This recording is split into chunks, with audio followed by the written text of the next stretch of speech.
प्रधानमंत्री मोदी जो वक्फ एक्ट लाए, उसके विरोध की सबसे बड़ी वजह यही बताई जा रही है कि सरकार मुसलमानों की जमीन छीन ले। लेकिन बॉस, आज मैं आपको दिखाता हूं कि मुसलमानों की जमीन छीनने, हड़पने और करोड़ों की वक्फ की जमीन को कौड़ियों के भाव लेकर मलाई खाने का काम कौन कर रहा था, या किस पर ऐसे आरोप लग रहे थे, वो पार्टी कौन थी, वो नेता कौन थे। सुनेंगे तो पैरों तले जमीन निकल जाएगी। और ये आरोप हम नहीं लगा रहे हैं, ये आरोप लगाने वाले भी खुद मुसलमान थे। मुसलमानों के बड़े नेता कल्बे जवाद जैसे लोग भी आरोप लगा रहे थे कि बॉस, मुसलमानों की जमीन एक पॉलिटिकल पार्टी ने ले ली है।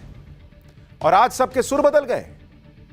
आज ये रिपोर्ट आंखें खोल देने वाली रिपोर्ट है, इसलिए इसे बहुत ध्यान से देखिएगा। आज पाठशाला में वक्फ पर कांग्रेस के काले इतिहास पर एक्सक्लूसिव रिपोर्ट दिखाने जा रहा हूं। कैसे 2011 से लेकर 2013 तक दिल्ली में हजारों करोड़ की वक्फ की जमीन पर कब्जे के लिए कांग्रेस के दिग्गज नेता अहमद पटेल तक पर आरोप लग गया था।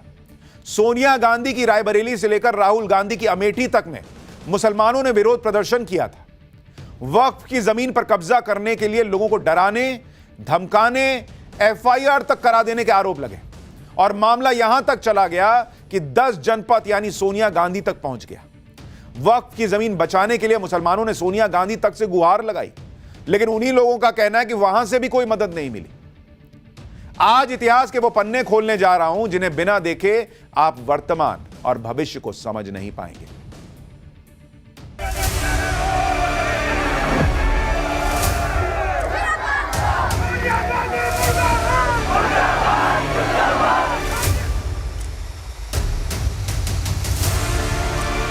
कांग्रेस लीडर उनकी सरपरस्ती कर रहे हैं, जिसमें 2 नाम बहुत सामने आए हैं, एक सलमान खुर्शीद साहब का, दूसरे अहमद पटेल साहब के नाम, कि ये सरपरस्ती कर रहे हैं लोगों की, जिसकी वजह से ये बड़े बड़े कब्जे कायम हैं। वक्फ के नाम पर औने पौने दाम में किराए पे देने वाले लोगों को पकड़ना है।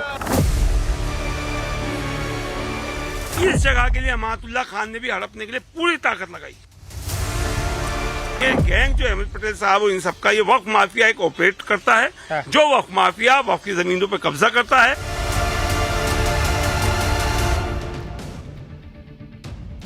वक्फ बिल के मुद्दे पर कांग्रेस समेत पूरा विपक्ष एकदम अलबलाया हुआ है कि बाप रे बाप, मुसलमान की जमीन मोदी ले लेंगे। और सच्चाई क्या है? इनको मुसलमानों पर अत्याचार दिखाई दे रहा है, लेकिन खुद क्या किया या इनके जमाने में क्या हुआ ये नहीं बताते। एक समय ऐसा भी था जब इसी कांग्रेस के नेताओं से लेकर बड़े बड़े नेताओं पर वक्फ माफिया गिरोह का साथ देने का आरोप लग रहा था, और ये आरोप मुसलमानों ने ही लगाए थे। इनके खिलाफ प्रदर्शन मुसलमानों ने किए थे। मतलब कोई बीजेपी नहीं, कोई हिंदू नेता नहीं आरोप लगा रहा था, ना कोई पत्रकार लगा रहा था, बल्कि खुद मुस्लिम संगठनों ने बहुत गंभीर आरोप लगाए थे। जिन नेताओं पर आरोप लगे, जिनकी खबरें आई, उनके नाम सुनेंगे तो हैरान रह जाएंगे। कांग्रेस के दिवंगत नेता अहमद पटेल, कांग्रेस नेता सलमान खुर्शीद का भी नाम लिया गया, अभी आपने सुना। आप नेता अमानतुल्लाह खान और कांग्रेस से आम आदमी पार्टी में गए मतीन अहमद। हालांकि बाद में जिन जमीनों को हड़पने के आरोप लगे, उन्हें कब्जे से छुड़ा लिया गया और कुछ केस में नेताओं के नाम हट गए। लेकिन आज आपको यह खबर देखनी चाहिए कि क्यों नरेंद्र मोदी को कहना पड़ा कि वक्फ बिल मुसलमानों को ही लैंड माफिया से बचाने के काम आएगी। क्या चल रहा था इस देश में, आज आपको देखना चाहिए। आज आपको 2 केस स्टडी दिखाता हूं जिसमें मुसलमानों ने सीधा आरोप कांग्रेस नेताओं पर लगाया था, और दोनों ही जमीन वक्फ की प्रॉपर्टी थी बॉस, और दोनों ही नेता मुसलमान थे। दिल्ली के जोरबाग में वक्फ की एक जमीन है जिसे करबला भी कहते हैं। यहीं पर अंजुमन-ए हैदरी ट्रस्ट है जो करबला की जमीन की देखभाल करता है।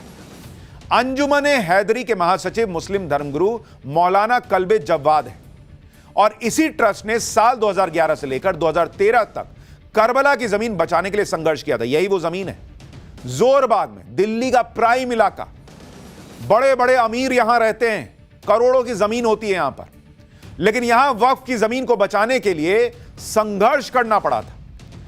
और जिन लोगों ने संघर्ष किया, कल्बे जवाद के संगठन ने संघर्ष किया, उनका आरोप क्या था? आरोप यह था कि करबला की जमीन को कांग्रेस नेताओं ने अवैध रूप से हथिया लिया है। यह आरोप लगाया था इन्होंने। आरोप के मुताबिक अहमद पटेल करबला की जमीन पर मैरिज हॉल बनाना चाहते थे। विरोध करने पर पुलिस प्रदर्शनकारियों को पीटती थी।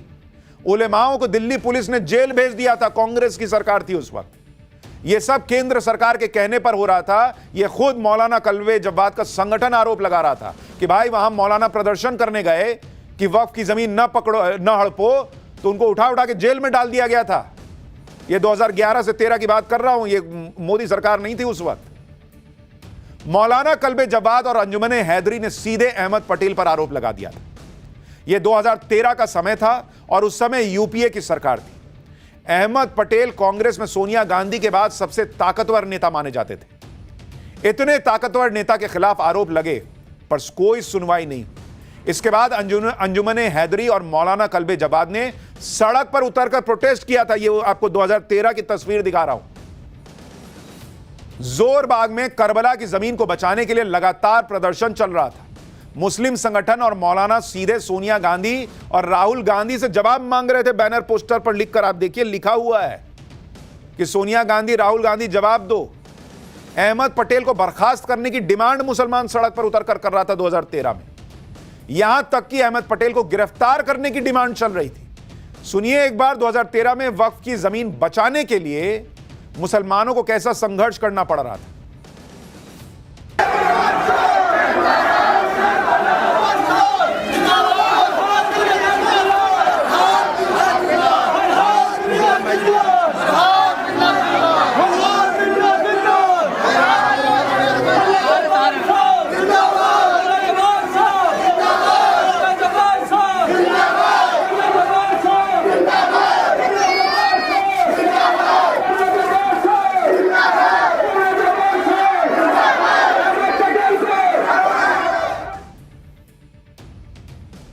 सोनिया गांधी के बेहद खास, उनके बाद सबसे शक्तिशाली व्यक्ति कांग्रेस में माने जाने वाले अहमद पटेल को अरेस्ट करो के पोस्टर लहराए जा रहे थे। ये देखिए आप, ये 2014 की तस्वीरें हैं, तब यूपीए की सरकार थी। मौलाना कल्बे जवाद और मुस्लिम संगठनों ने अहमद पटेल के खिलाफ सिर्फ दिल्ली में ही प्रोटेस्ट नहीं किया था, बल्कि दिल्ली से लेकर अमेठी तक विरोध प्रदर्शन हुआ।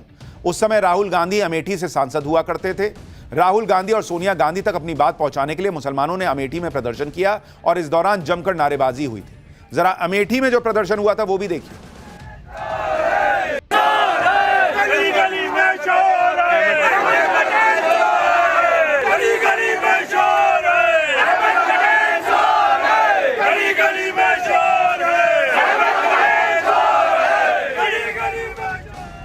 ये सारे विरोध प्रदर्शन करने वाले मुसलमान हैं, ये ध्यान रखिएगा। ये इसलिए बता रहा हूं, मुझे कोई शौक नहीं है कि जमीन हड़पने का आरोप जिस पे लगा वो मुसलमान, विरोध प्रदर्शन करने वाला मुसलमान। ये इसलिए बताना पड़ रहा है क्योंकि माहौल ये बनाया जा रहा है कि भाई इस देश में मुसलमानों पर अत्याचार हो रहा है क्योंकि एक हिंदूवादी सरकार काम कर रही है। ये 2013-14 की तस्वीरें आपको दिखा रहा हूं। इतने विरोध प्रदर्शन के बाद भी मुसलमानों की कहीं कोई सुनवाई नहीं हो रही थी उस दौर में। इसलिए खुद मौलाना कल्बे जवाद को सड़क पर उतरना पड़ा था। मौलाना कल्बे जवाद ने अमेठी में अहमद पटेल के खिलाफ रोड शो निकाला था। वक्फ की जमीन से कब्जा हटाने के लिए नारेबाजी की थी। जरा देखिए।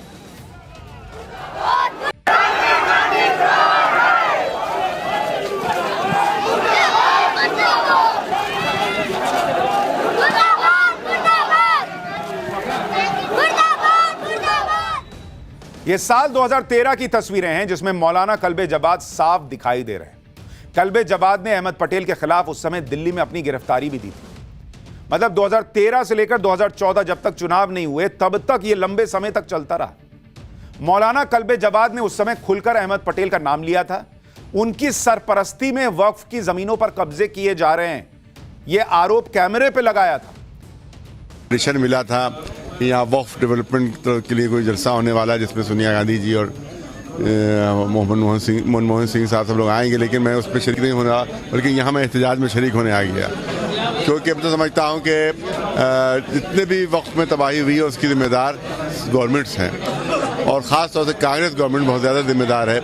इसकी वजह से औकाफ हमारे बहुत ज़्यादा तबाह हुए हैं, जिसकी मिसाल ये खुद शाह मर्दा दरगाह है कि जहाँ बहुत बड़ी ज़मीनों के ऊपर जो वक्फ माफिया हैं और जो लैंड माफिया उनके कब्जे और जो कांग्रेस लीडर हैं उनकी सरपरस्ती कर रहे हैं, जिसमें दो नाम बहुत सामने आए हैं, एक सलमान खुर्शीद साहब का, दूसरे अहमद पटेल साहब के नाम, कि कि ये सरपरस्ती कर रहे हैं इन लोगों की, जिसकी वजह से ये बड़े बड़े कब्जे कायम हैं। मसला हल नहीं हुआ तो फिर हमने अमेठी में और रायबरेली में वहाँ के बहुत बड़ा प्रोटेस्ट मार्च किया जाएगा कांग्रेस के खिलाफ, और कांग्रेस ने जो वफ़ को तबाह किया मुसलमानों के, उसके खिलाफ ये एहतजाज हमारा होगा। मौलाना कल्बे जवाद 2014 में कह रहे थे कि कांग्रेस ने मुसलमानों के साथ बुरा किया है, वक्फ की जमीनों को बर्बाद कर दिया। ये वो आरोप लगा रहे थे। मौलाना कल्बे जवाद ने अहमद पटेल पर वक्फ की जमीन कब्जा करने का आरोप लगाया। साथ में उन्होंने सलमान खुर्शीद का भी नाम ले लिया था और अहमद पटेल के खिलाफ मदद मांगने सोनिया गांधी तक से मिलने चले गए थे। लेकिन आज वही मौलाना कल्बे जवाद वक्फ बिल का विरोध कर रहे हैं। वक्फ बिल से वक्फ की जमीनों पर कब्जा करने वालों पर लगाम लगेगा, जो आरोप यूपीए सरकार के दौर में कांग्रेस के नेताओं पर लग रहा था। खुद मौलाना कल्बे जवाद विरोध प्रदर्शन कर रहे थे। आज तो उनको इस बिल का समर्थन करना चाहिए, लेकिन आज वो इस बिल का विरोध कर रहे हैं।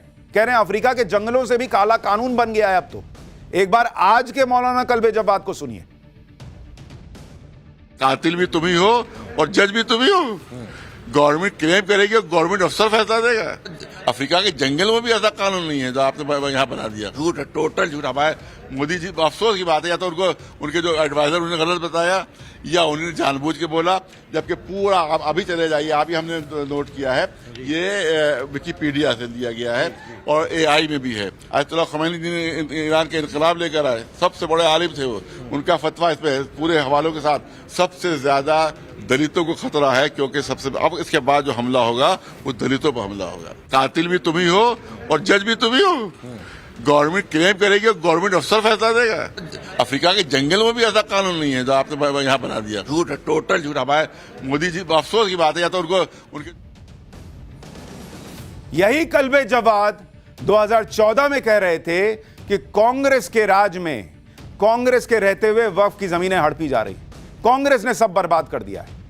और आज जब यह नया कानून उस तरह की स्थिति को रोकेगा तो आज उसका विरोध कर रहे हैं। क्यों?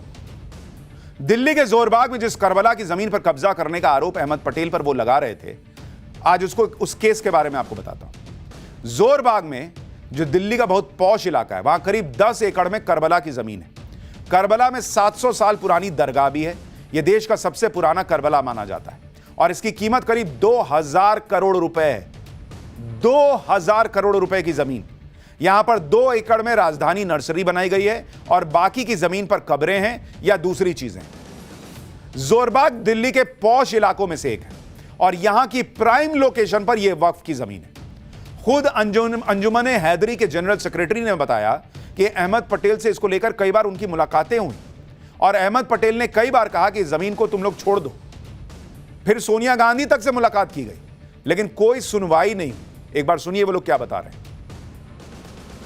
पटेल साहब से मेरी खुद की कम से कम 100 मीटिंग हुई होंगी। 10वीं बार मेरी डायरेक्ट, तभी तो उनके घर के एड्रेस से मुझ पर FIR होती थी। मैं उनसे रेगुलर मुलाकात जब होती थी, हम उनसे बात करते थे कि आप ये क्यों करा रहे हैं, तो उन्होंने कई बार डायरेक्ट कहा कि नहीं, आप इसको विड्रॉ करिए। मैं सोनिया गांधी जी से मिला, कल्बे जवाद साहब के साथ, उनके सामने सारी बात हुई। सोनिया गांधी जी ने कहा कि नहीं ठीक है कि हम इसको इमीडिएटली इसके ऊपर एक्शन लेंगे। सिर्फ वो दिखावा रहा, बातचीत रही, कोई एक्शन नहीं हुआ। ये जो जगह आप देख रहे हैं, ये 10 एकड़ जगह है और कहां पर है? दिल्ली के जोरबाग में। वो एरिया जो दिल्ली का सबसे पॉश एरिया माना जाता है। इस बड़ी जगह को कब्जा करने की कोशिश की गई और ये भी समझिए कि किस तरीके से ट्रस्ट के लोगों ने इस जगह को बचाने में एड़ी चोटी का जोर लगा दिया।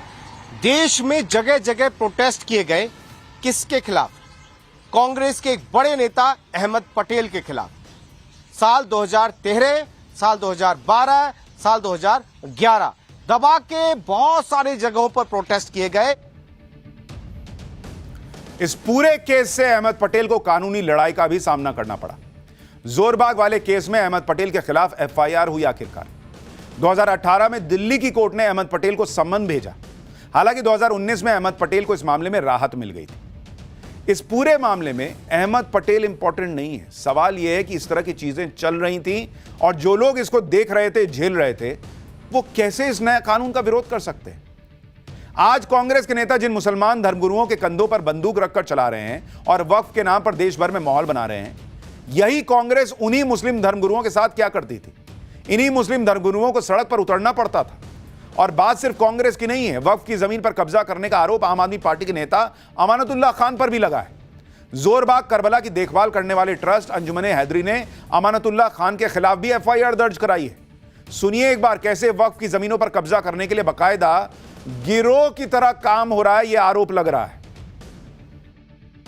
अहमद पटेल के साथ ही अमानतुल्लाह मिल गए, फिर अमानतुल्लाह खान इस पूरे गैंग में शामिल रहे और अभी के अमानतुल्लाह खान कौन? अमानतुल्लाह खान जो आपके नेता हैं, उनके खिलाफ अभी हमने एफआईआर कराई। इस जगह के लिए अमानतुल्लाह खान ने भी हड़पने के लिए पूरी ताकत लगाई, पूरी ताकत लगाई, कोर्ट के अंदर झूठे एफिडेविट दिए और उसके बाद में यहाँ पे अभी गुंडे भेजे। अभी पिछले 2 साल पहले वो तो आप समझिए कि उस टाइम पर जो होम मिनिस्ट्री से बहुत उसमें हेल्प हुई और राजनाथ जी के यहाँ से हेल्प हुई और जो गुंडे अमानतुल्लाह ने भेजे थे वो 72 दिन तिहाड़ जेल में रहे, तो ये जगह बची। नहीं तो ये गैंग जो अहमद पटेल साहब और इन सबका ये वक्फ माफिया एक ऑपरेट करता है, जो वक्फ माफिया वक्फ की जमीनों पर कब्जा करता है।